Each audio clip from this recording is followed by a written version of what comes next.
আজকে আমরা N type semiconductor এবং পি টাইপ সেমিকন্ডাক্টর সম্পর্কে আলোচনা করব। এন টাইপ এবং পি টাইপ এই দু প্রকার সেমিকন্ডাক্টর হলো এক্সট্রিনজিক সেমিকন্ডাক্টর, কারণ এখানে ইম্পিউরিটি অ্যাড করা হয়।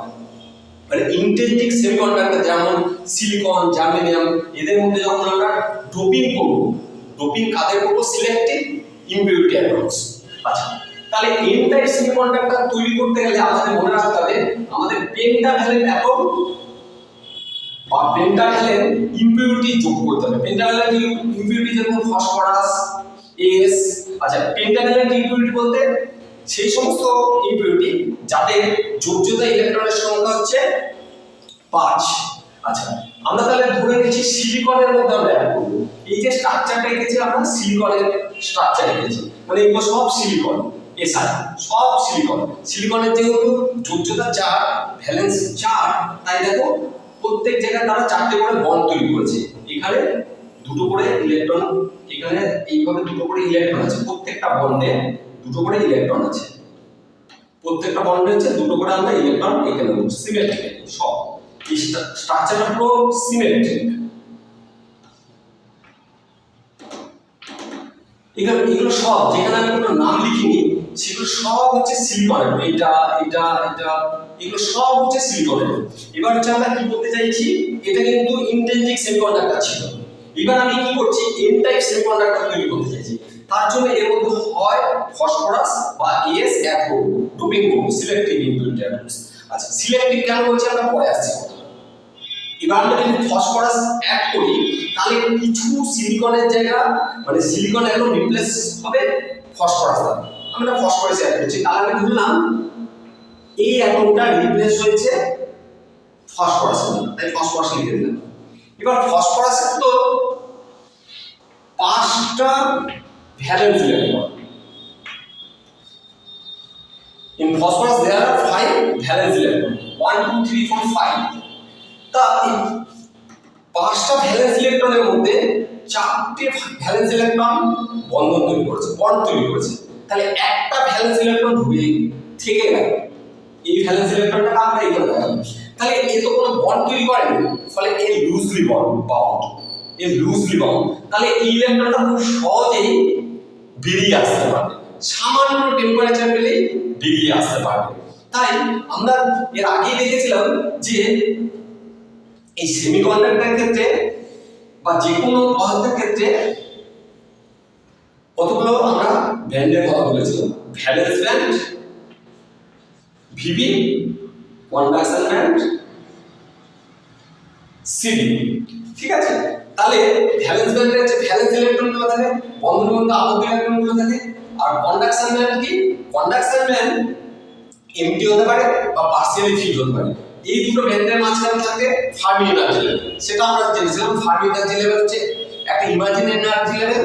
At 0 Kelvin, Fermi energy level is the imaginary energy level, which is occupation probability is 1 for 0 Kelvin temperature and occupation probability is half for other temperature. তাহলে এই ক্ষেত্রে আমাদের কি হলো, এই ক্ষেত্রে হচ্ছে আমাদের একটা লুজলি বাউন্ড ইলেকট্রন আছে যে সামান্য টেম্পারেচার পেলে ফ্রি হয়ে যেতে পারে। ফ্রি হয়ে যাওয়া মানে কোথায়, এর আগের দিনের ক্লাস যদি জানা পড়ে থাকো তাহলে দেখবে ফ্রি ইলেকট্রন হচ্ছে কন্ডাকশন ব্যান্ড ইলেকট্রন। তাহলে এই ইলেকট্রনটা অল্প টেম্পারেচার পেলে, সামান্য টেম্পারেচার পেলে সে ফ্রি হয়ে যাবে, তারপরে কন্ডাকশন ব্যান্ডে চলে যাবে। তাহলে এই P type semiconductor, sorry N type সেমিকন্ডাক্টরের ক্ষেত্রে একটা নতুন এনার্জি লেভেল তৈরি হচ্ছে, যে এনার্জি লেভেলটা ইলেকট্রন দ্বারা অকুপাইড, এবং সেই এনার্জি লেভেল থেকে ইলেকট্রন খুব সহজেই কোথায় যেতে পারবে, কন্ডাকশন ব্যান্ডে যেতে পারবে। তাহলে এই এন টাইপ সেমিকন্ডাক্টরের ক্ষেত্রে একটা নতুন এনার্জি লেভেল তৈরি হবে। এনার্জি লেভেলটা আমি এখানে আছে, একটা নতুন এনার্জি লেভেল হবে, যে এনার্জি লেভেলটাকে আমরা বলবো ডোনার লেভেল। ই ডি দ্বারা ডিনোট করছি এনার্জিকে, ডোনার লেভেল, তাই ই ডি দিয়ে ডিনোট করলাম।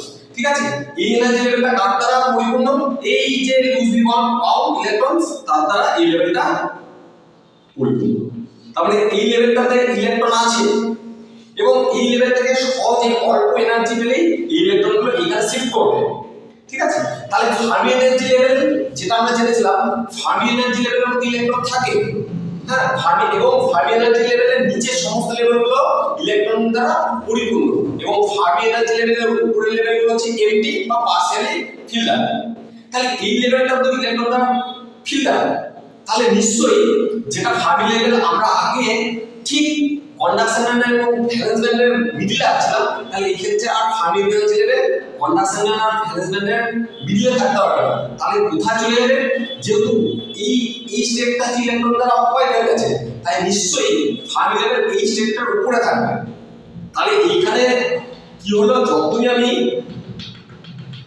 ইন্ট্রিনসিক সেমিকন্ডাক্টরকে এক্সট্রিনসিক সেমিকন্ডাক্টরে পরিণত করলাম, তখন তার ফার্মি লেভেলটা কন্ডাকশন ব্যান্ডের দিকে শিফট করলো, কন্ডাকশন ব্যান্ডের সাথে মার্চ করেনি, কন্ডাকশন ব্যান্ডের দিকে শিফট করলো। তার মানে এখানে ফার্মি লেভেল আপওয়ার্ড শিফটিং হয়েছে, এটা মনে রাখতে হবে।